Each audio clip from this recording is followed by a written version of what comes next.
ভগৱানে শেষ ভৰসা টিহুৰ এটা অঞ্চলৰ ৰাইজৰ চতুৰ্থটো বানৰ কবলত টিহুৰ দক্ষিণ ভোজকুচি অঞ্চল NKS হুণ্ডাইলৈ স্বাগতম নৰ্থ ইষ্টৰ প্ৰথম GDSI 2.0 ফিচাৰ্ছ ডিলাৰ হৈছে NKS হুণ্ডাই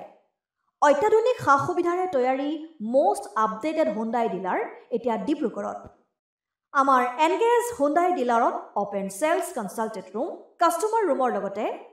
পুৰণি গাড়ীৰ এক্সচেঞ্জ ফেচিলিটিও ৰখা হৈছে ইয়াত সেলছৰ লগতে সাৰ্ভিস সেক্টৰৰ সুন্দৰ সুবিধা আছে প্ৰয়োজনীয় সকলো এডভান্স টুলছ হুইল বেলেন্সিং এলাইনমেন্টৰ অত্যাধুনিক machine post hydraulic lift fully trained man পাৱাৰৰ লগতে nitrogen gas filling facility fully automatic car washer ফেচিলিটিও আছে লগতে NKS হুণ্ডাই ডিলাৰে কাস্টমাৰ সকলৰ সুবিধাৰ্থে মোবাইল সাৰ্ভিস ভেনৰো ব্যৱস্থা ৰাখিছে য'ত হাইড্ৰলিক লিফ্ট ৱাছিং facility wheel balancing tyre pressure check কৰাৰ লগতে বহুখিনি সুবিধাই উপলব্ধ আছে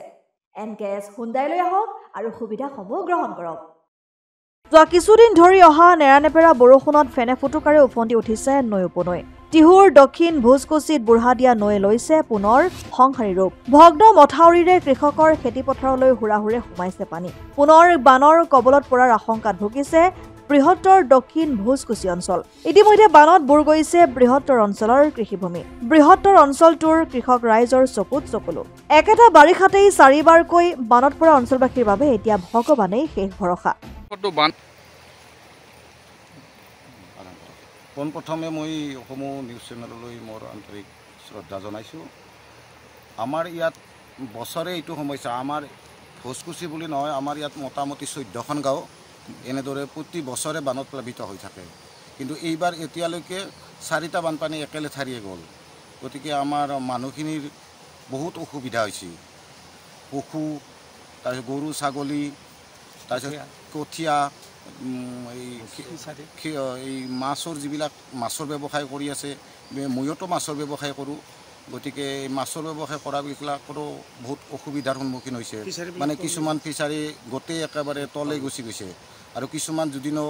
বা আছে কাৰোবাৰ পাৰ ভাঙিছে কাৰোবাৰ কিবা হৈছে এনেকুৱা সমস্যা বহুত হৈছে